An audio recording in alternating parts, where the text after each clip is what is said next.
오늘 말씀은 데살로니가 후서 2장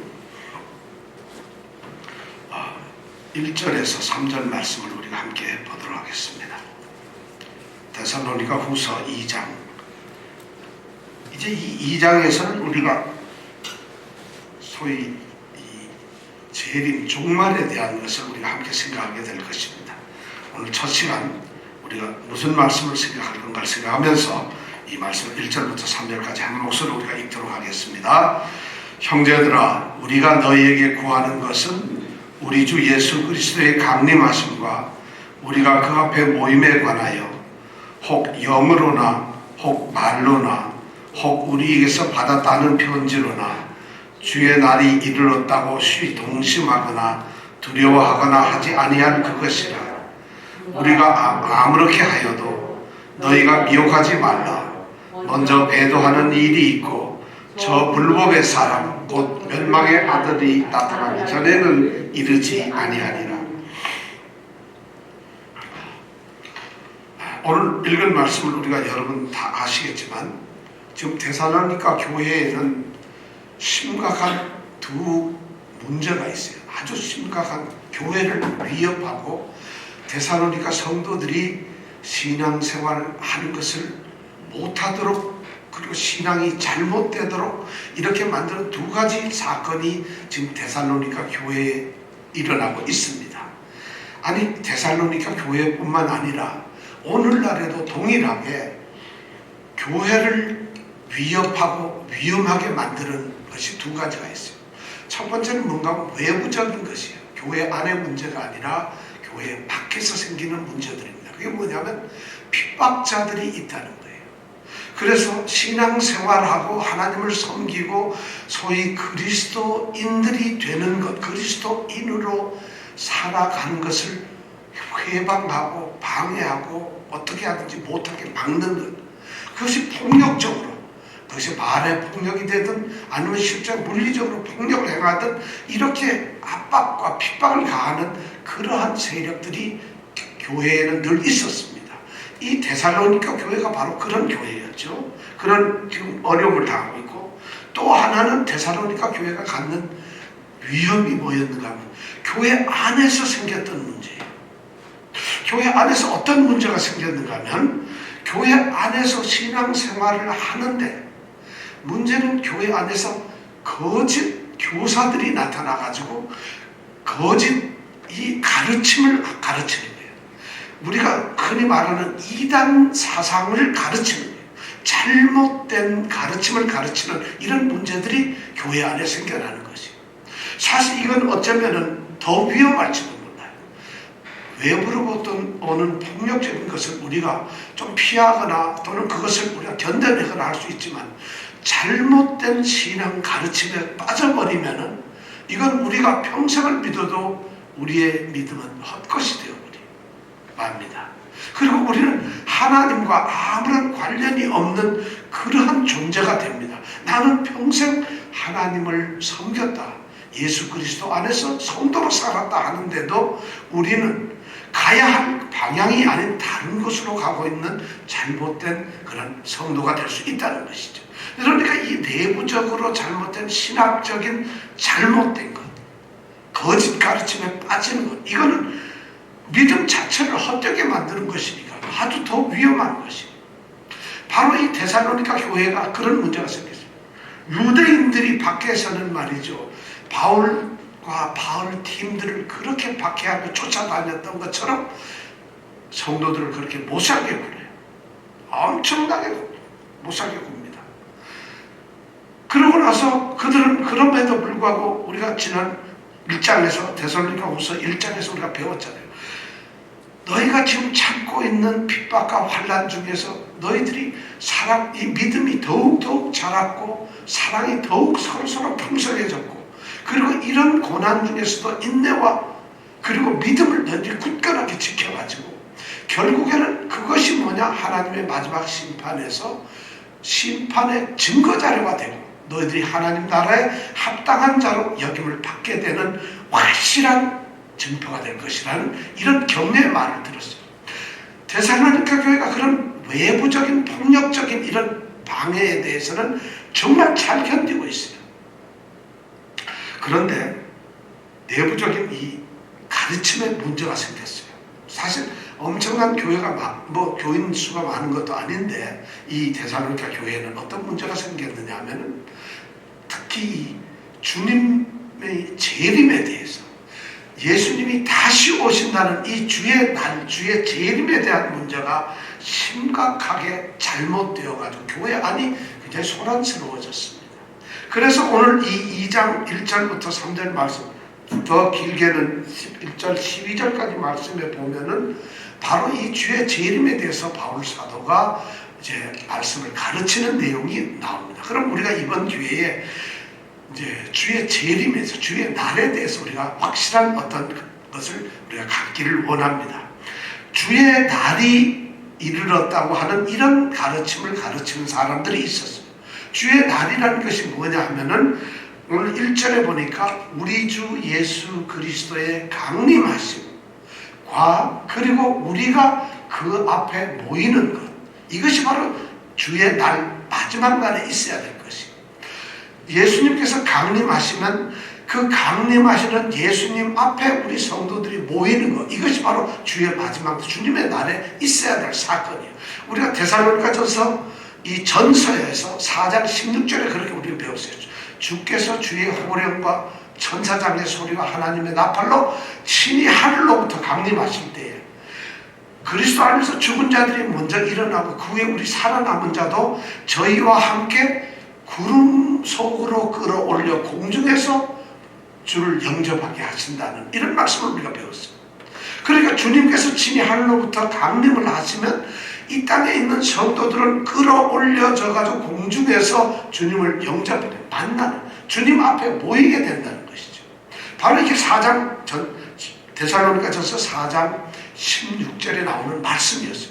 바로 그런 문제에 대해서 이 데살로니가 교회가, 성도들이 지금 막 잘못되고 있어요. 데살로니가 전서를 바울 사도가 쓸 때도 바로 그런 문제가 있어서 편지를 썼어요. 그래서 4장 13절에서부터 5장 12절까지의 말씀을 보면은 바로 주의 재림에 대한 가르침을 분명하게 합니다.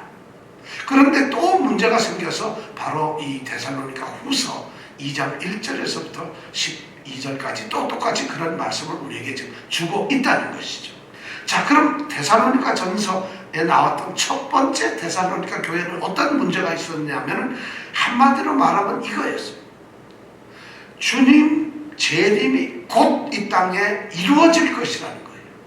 주님의 재림이 이미 데살로니가 교회가 우리로 말하면 2000년 전의 교회잖아요. 근데 우리는 아직도 주님이 오시질 않았는데 이 데살로니가 교회 성도들은 자신들이 살아있는 당대에 주님이 곧 오실 거라고 생각했어요. 왜 그렇게 생각했느냐 하면 충분히 그렇게 할 수가 있었어요. 사도행전 1장에 보면 주님께서 1장 9절에 이제 승천하실 때 보면은 하늘에 있는 천사들이 그것을 주님의 하늘로 올라가시는 것을 보고 있는 갈릴리 사람들한테 갈릴리 사람들아 뭘 하늘 쳐다보고 있니? 너희들이 올라가심을 지금 보고 있는데 본 그대로 주님이 오신다는 거예요. 그런 말씀을 사도행전 1장 9절부터 얘기를 하고 있어요. 그러니까 초대교회는 예수님께서 금방 올 줄 알았어요. 그러니까 자기네들이 올라가신 예수를 본 것처럼 곧 그렇게 오실 걸로 생각을 하고 있었어요. 데살로니가 교회에서도 아마 그런 가르침들이 있었던 것 같아요. 물론 바울 사도가 4장 데살로니가전서 4장 13절부터 가르칠 때 보면 그렇게 돼 있어요. 이 데살로니가 성도들에게는 어떤 고민이 있었냐면 자신들이 신앙생활을 잘 하고 있는데 신앙생활하는 교회 성도들 중에서 장로님이 돌아가시고 집사님이 돌아가시고 그러는 거예요.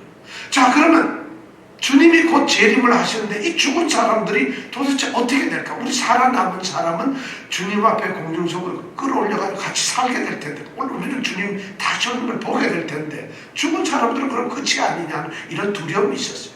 그래서 바울 사도가 데살로니가전서 4장 13절부터 18절에 하는 말씀이에요. 자는 자들에 대해서 너희들이 좀 알아야 될 텐데 그리스도 안에서 죽은 자들, 그들보다 지금 살아있는 우리 살아남은 자들이 결코 앞서지 못한다. 그러면서 아까 얘기한 4장 16절 말씀을 하는 거예요. 주께서 하늘로부터 친히 강림하실 때 먼저 그리스도 안에서 죽은 사람들이 일어나고 살아나고, 그리고 그들과 함께 우리는 구름 속으로 끌어올려가지고 공중에서 모두가 주를 영접하게 된다. 이런 가르침을 했던 것이죠. 그러니까 이 데살로니가 성도들이 죽은 자들은 그럼 괜찮겠구나. 그리고 우리도 괜찮겠구나. 우리도 죽은 자도 함께 주님을 맞이하는 거구나. 이런 생각을 하게 된 거예요. 그런데 문제는 그렇다면 그게 언제일까? 굉장히 빨리 올 텐데, 좀 예를 들어서 한 2년 뒤인가 1년 뒤인가, 그들은 주님의 재림이 굉장히 빨리 올 거로 생각하고 언젠가를 굉장히 기다렸다는 거예요. 왜냐하면 빨리 이렇게 고통받고 힘드니까 주님 빨리 오시는 것도 좋고, 또 오신다고 약속했으니까 그 때와 시간 안다면 미리미리 준비를 하겠다는 생각을 가졌겠죠. 그럴 때 이 5장 1절부터 바울 사도는 때와 시기에 대해서는 말할 게 없다고 얘기를 합니다. 왜냐하면 주의 날이 밤에 도적같이 오기 때문에 우리가 알 수가 없다는 거예요. 언제 올지를 모른다는 거예요. 바울도 모르고 주님도 모르고 아무도 모른다는 거예요. 그런데 모르지만 주의 날은 반드시 있고 주님은 오시지만 우리는 알 수가 없다. 그런데 우리 믿는 사람들은, 우리 믿는 성도들은 낮에 속한 사람이니까 절대로 우리는 밤에 도적처럼 우리에게는 오지 않는다는 것이죠. 낮에 속해 있기 때문에. 우리는 빛에 속한 사람들이기 때문에, 믿는 사람들은. 그러기 때문에 우리 빛에 속한, 낮에 속한 성도들은 다른 저렇게 믿지 않는 사람, 밤에 속한 사람들처럼 자지 말고 깨어가지고 항상 근신하고 긴장을 해가지고 주님의 오심을 기다려야 된다. 이런 말씀을 5장 데살로니가서 5장에 말씀을 했어요. 그러니까 이 성도들은 주님이 곧 오시는데 날은 알 수가 없고, 그렇지만 오신다면 우리를 깨어서 준비를 하고 있어야 되겠구나. 이런 생각을 하고 있었어요. 그리고 죽은 사람들이 결코 불이익을 당하는 것이 아니라 주님의 재림에 우리 살아있는 사람들과 함께 그렇게 되겠구나. 그러면서 그들은 우리 살아남은 자도 이 말에 대해서 자신들을 생각하고 있는 거예요. 우리가 지금 살아서 우리 대에 오겠구나. 근데 바울 사도가 성경에 말한 우리 살아남은 자란 데살로니가 교회 성도들 뿐만 아니라 오늘날 우리 그리스도 안에서 종말의 그 시점에, 주님이 오는 그 시점에 살아남아 있는 성도들을 가리키는 말인데, 그들은 성경 말씀을 그렇게 잘못 이해를 하고 있었다는 거죠. 그래서 그 사람들은 데살로니가 전서에서 위로를 받았어요. 그런 편지를 받고는 주님께서 오시면 우리는 걱정할 것이 없겠구나, 이렇게 생각을 하고 있었어요. 그런데 오늘 데살로니가 후서 2장에 보면은 심각한 문제가 되어 있어요. 데살로니가 후서에 나타난 문제는 뭐였는가 하면, 첫 번째 문제는, 데살로니가 전체의 문제는 주님이 곧 오신다는 거였는데, 데살로니가 후서에 이 주님의 재림에 대한 문제는 뭐냐면 주님이 벌써 왔다는 것이. 오늘 2절에 보니까 이렇게 썼어요. 주의 날이 이르렀다. 주님이 벌써 재림을 해버리고 주님이 왔다는 거예요, 이 세상에. 이런 가르침을 하는 사람들이 생겼어요. 생각을 해보세요. 그러다가 보니까 많은 사람들이 당황을 하게 될 수밖에 없잖아요. 왜냐하면 주님의 날이 가까워 왔고, 그래서 우리 살아남은 자나 우리 죽은 자들이 다 함께 일어나서 주님을 만나는 그런 소망 가운데서 성도들이 살았는데, 이 거짓 교사들이 나타나가지고는 교회 안에서 주님이 이미 왔다는 것이, 주님이 재림을 했다고 이렇게 가르쳐요. 그러니까 지금 문제가 심각해졌어요. 그래서 무슨 얘기냐면 우리 주님께서 하늘로부터 강림을 이미 했다는 거예요. 그럼 큰 문제가 뭐예요? 우리는 주님 안에서 주님을 믿고 있는 성도들인데, 데살로니가 성도들은, 그럼 우리가 도대체 뭐냐 이게. 우리가 지금까지 예수를 믿었는데 주님이 이미 강림해 버렸다면은 우리는 어떻게 주님을 못 만나는 것인가? 주님을 만날 수 없는 것이. 우리는 그러면 우리가 자는 동안에 왔는가? 왜냐하면 자지 말고 깨어 있으라는 것, 이게 영적인 표현인데도 그들은 매일 밤에 잤는데 그 자는 중에 그러면 주님이 왔을 건가? 거짓 교사들이 그렇게 속이는 거예요. 왜냐면 그렇게 자 너희들이 자지 말고 깨어 근신하라 그랬지. 그런데 이미 주님이 와버렸다는 거예요. 그러니까 이 사람들이 그때부터 고민이 생기기 시작하는 거예요. 아니 주님의 날이 벌써 왔다면 우리는 뭐야? 누구 말 따라 뭐 기껏 믿었는데 주님이 온 것도 모르고 있었다면 얼마나 불쌍한 성도들이에요. 그러니까 그 중에 어떤 성도들은 지금 3장에 가보면은 주님이 벌써 와버렸으면 우리는 신앙생활 할 필요 없네. 일할 필요도 없고 뭐 주님이 곧 우리를 데리고 올라갈 거니까 멋대로 살자. 그래서 일을 안 하고 그냥 자기 멋대로 살아가는 이런 문제가 교회 안에 생겼어요. 그래서 교회 안에서 열심히 모이려고 신앙생활하고 그리고 일해야 된다 이러면 뭐 주님이 왔는데 뭔 우리가 그런 일이 필요해요. 이미 모셨는데 이러면서 살아가는 잘못된 사람들이 있었다는 거죠. 자, 주님의 재림에 동참을 못했다는 이러한 위기들이 그들의 거짓 가르침 때문에 오늘 성경 2절에 보니까 그들이 미혹이 되었어요. 3절에 보면 너희가 미혹하지 말아야 하는데 거짓 교사들이 주님이 왔다고 가르치고 왜냐하면 그들이 가르치려 그만 미혹이라는 건 속았다는 거예요.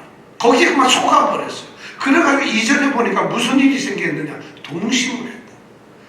금방 그들이 동심을 했다는 건 막 마음이 흥분되고 해가지고 마음이 막 움직였다는 거예요. 막 뭐라고 하냐면 동요되는 거예요. 주님이 벌써 왔거든요. 교회 안에서 정상적인 올바른 신앙생활을 하는 성도들이 있는데 일부 사람들이 주님이 재림이 했다고 벌써 이러니까 야 재림했는데 하면서 교회 이 믿음의 상황 교회가 굉장히 동요되는 거예요. 그뿐만 아니라 두려움이 꽉 찼어요. 일부 믿음이 약한 사람들은 주님이 왔으면 어떻게 하고 글로 빠져드는 사람도 있었지만 또 믿음이 좋은 사람들조차도 주님이 왔다면 왜 나는 주님을 만나지 못했을까? 왜 주님의 강림이 앞에 나는 그 앞에 왜냐면 나는 가서 모이는 그 모임에 나는 참석하지 모르고 이렇게 나는 동참을 못했을까 하는 두려움에 빠지게 되었다. 2절에 보니까 그들이 동심하거나 두려워했다고 되어 있어요. 그런 일이 이 교회 안에 있었다는 거예요.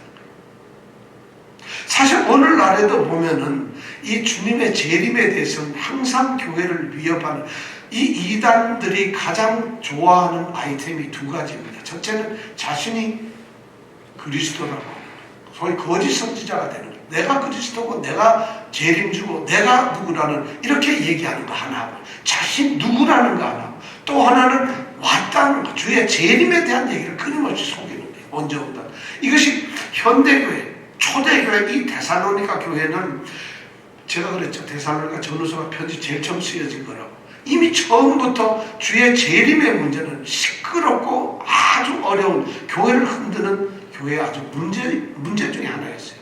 왜냐? 다른 것은 전부 다 우리가 할 수 있는데 재림은 알 수가 없어요. 예를 들어 일기예보를 우리가 늘 보는 이유가 일기예보를 봐야지 내일 눈이 올지 모레가 어떻게 될지 알잖아요. 그런데 바로 주의 재림을 있었던 일이 아니라 장차 올 일이니까 거기에 대해서 이 성도들이 관심이 있는 것이에요. 늘 그런 문제가 그들에게 생각이 나는 것이에요. 오늘날에도 동일한 그런 문제가 생겼어요. 이 재림의 문제는 정말 심각해요. 우리가 잘 아는 여호와 증인이라고 하는데 있죠. 여호와 증인. 여호와 증인을 그걸 제일 처음에 만든 사람이 그걸 창립한 찰스 러셀이라고 하는 사람이에요. 찰스 러셀은 원래 감리교 신도였는데 감리교 목사였어요. 근데 뭐 이렇게 하다가 뭘 보기도 많이 보고 또 깨닫기도 많이 하고 이러다 보니까 그가 깨달음이 있어가지고 이 여호와의 증인, 여호와 증인이라는 뭐냐면 하나님의 증인이 된다는 거예요. 왜냐하면 이 땅에서 자기네들은 하나님의 증인으로 삼는, 예수님께서는 사도행전 1장 8절에 보면 너희는 내 증인이 되라, 예수님의 증인이 되라 했는데 이 사람들은 예수님에 대해서 인정을 안 하고 하나님을 인정. 그러니까 하나님 증인으로 살아가는 사람들. 이 사람도 구약 성경을 믿는 사람들이죠. 자, 그런데 바로 이 찰스 러셀이라는 목사가 이 여호와 증인이라고 하는 그걸 만들고 나서는 그 당시 지금부터 한 200여 년 전인데 1874년에 처음이죠. 재림주 주님께서 오신다. 주의 날이 1874년에 이럴 것이다 하고 예언을 했어요. 요즘에도 뭐 그런 예언한 적이 많지만 이게 아주 유명했어요. 그러니까 그 당시에 사람들이 전부 뭐 그냥 완전히 막 페니가 돈나라 유명한 목사고 사람들이 이 여호와 증인에 많은 사람들이 미혹되어 가지고 뭐 주의 날이 1874년에 있겠다고 하니까 모든 사람들이 그 막 동요되고 그랬어. 근데 그날이 막 재림이 됐을까 안 됐을까요? 우리는 지났으니까 알잖아요. 아, 안 됐다. 그게 뭐 틀린 거예요. 그러니까 이 목사님이 얼른 또 다시 회의를 가지고 1874년이 아니라 1914년에 온다. 몇 년 있다 또 말을 바꿨어요. 1914년에 온다. 그래서 1914년이 또 됐어요. 왔겠어요, 안 왔겠어요? 주의 날이 또 안 오는 거예요. 자, 그렇게 돼서 이 사람은 그냥 사라지고 그 사람을 뒤를 이은 후계자예요. 러더포드라고 하는 목사가 있는데 이 사람이 후계자예요. 근데 이 사람이 가만히 생각해 보니까 이거 또 자기가 뭐 1914년이 아니고 1935년 이랬다가 또 안 오면 이상하잖아요.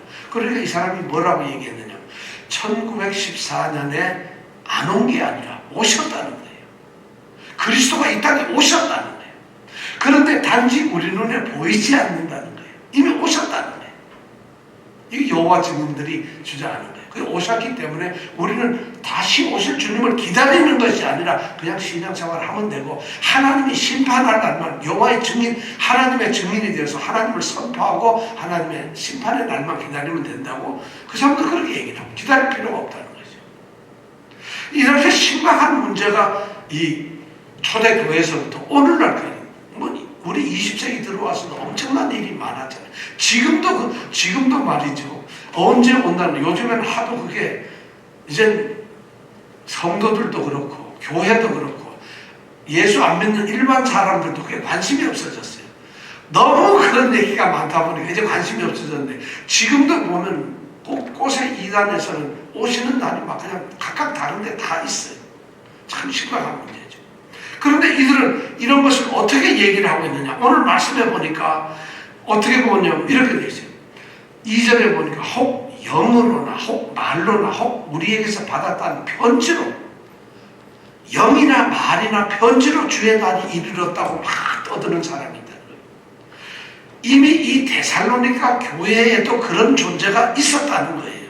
거짓. 근데 이 거짓 교사들이 주의 날을 이르렀다고 얘기를 할 때 그들이 뭔가 당신이 이르렀는지 어떻게 알아? 그러면 할 얘기가 있어야 되잖아요. 그게 바로 그 수단이, 방법이 뭐냐면 딱 세 가지예요. 우선 영으로, 자기네들 영으로라는 게 뭐냐면 성령 영으로 조그마한 영적 교통을 하다 보니까 계시를 받아가지고 예언을 했다. 예언하는 거예요. 그러니까 이 거짓 교사들은 일반 우리 성도들은 사실은 신앙생활 열심히 하고 먹고 사는 게 힘들어서 신앙생활도 조금 이렇게 하면서 하여튼 살아가는데 그 거짓 교사들은 자기네들은 특별한 하나님과의 관계에 의해서 영적인 능력을 받아서 예언의 계시를 받아서 지금 예언을 하는 건데 언제 날이다. 주님이 왔다. 이렇게 얘기를 하는 거예요. 그러니까 믿음이 이 약간 일반 성도들, 우리 같은 사람들이 들어보기엔 이거 영적으로 예언을 하니까 그만 거기에 빠지게 되는 거예요. 오늘날 수법하고 너무 똑같아요. 영적으로 뭔가 특별한 계시를 받았다고 얘기를 하는 거예요. 그 다음에 또 어떤 사람들은 뭐냐면 말로 얘기하는 거예요. 이 말로는 뭐냐면 그런 사람들은, 이 이단들은 말이죠. 성경 연구를 많이 하는데 성경을 한데 보면 자기들 해가지고 말을 너무 잘해요. 막 그럴듯하게 탁탁탁탁 해가지고 그날이 정말 그러면서 막 소문내고 막 이렇게 하는 거예요. 이단들이 하는 것이 어쩌면 오늘날 이 데살로니가 교회에서 이미 바울 사도가 이런 것을 다 얘기를 하고 있어요. 예언을 하거나 또는 소문내고 말을 하거나 또 그 다음에 뭐냐면 우리에게서 받았다는 편지, 바울이 썼다는 편지, 이게 뭐예요? 성경이잖아요. 바울이 쓴 편지라고 하면서 편지를 가지고 야 이거 봐라 바울이 이렇게 썼지 않느냐 하고 주의 날을 갖다가 막 예언을 하고 말을 하는 거예요. 그런데 실제로 그 편지는 바울이 쓴 편지가 아니라는 것이에요. 가짜 편지를 가지고 그런 거예요. 왜냐하면 바울이 편지 쓴 거에 보면 제일 마지막에 보면은 책고 끝날 때 보면 바울은 눈도 안 좋고 감옥에도 있기도 하고 이러다 보니까 자신이 편지를 쓰는 게 아니라 다른 사람들에게 불러서 대신 쓰게 해요.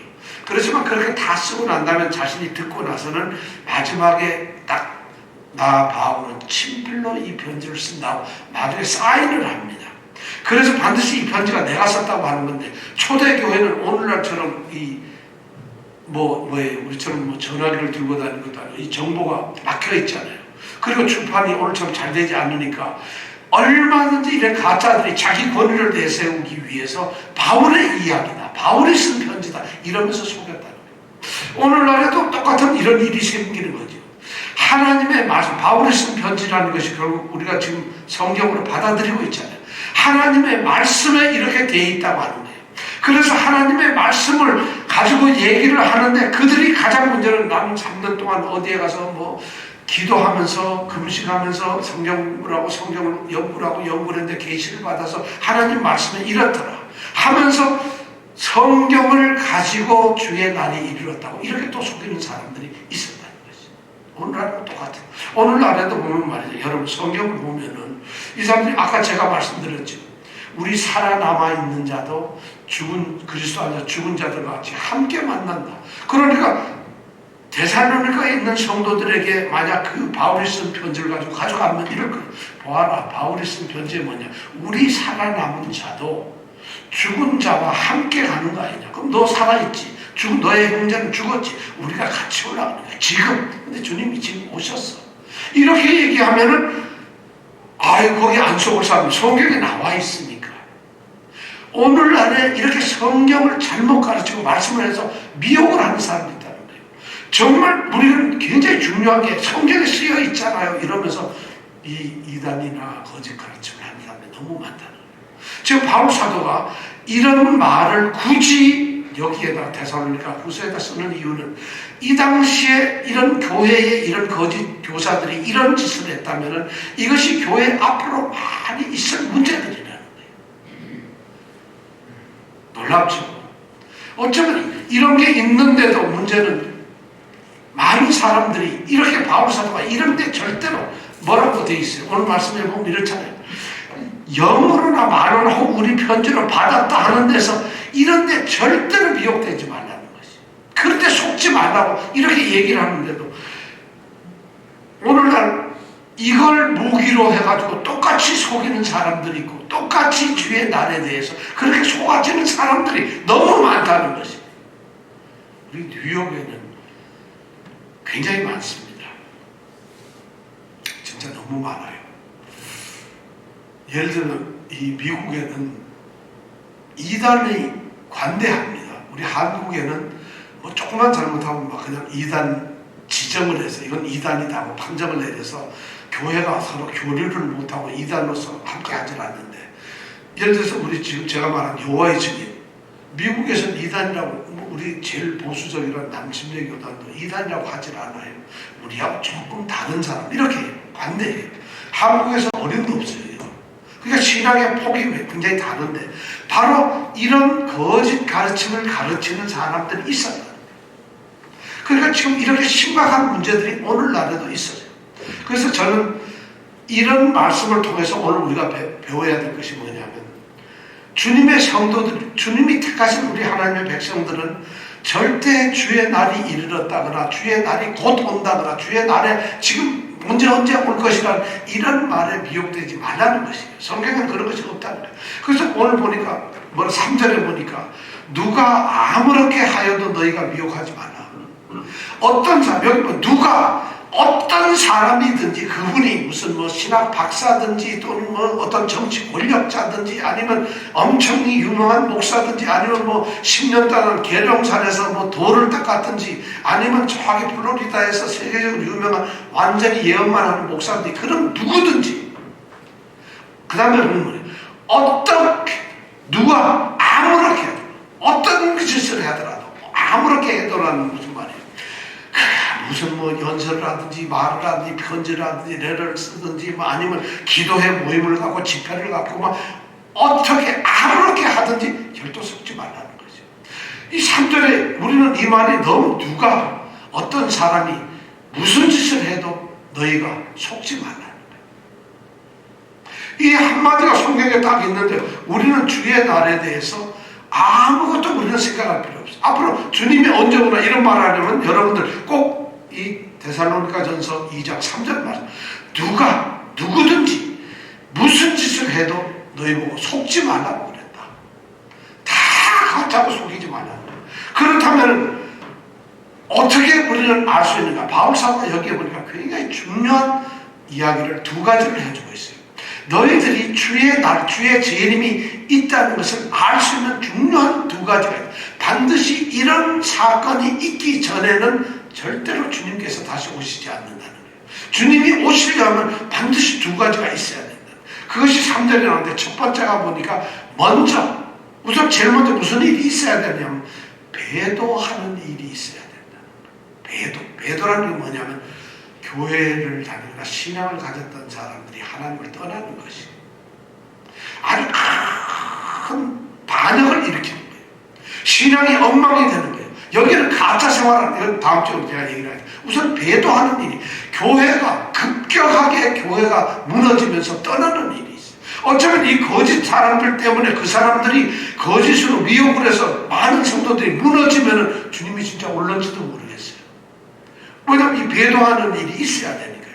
우리가 신앙생활을 잘하면 잘할수록 모든 성도들이 신앙생활을 너무 잘하면 주님은 안 오셔요.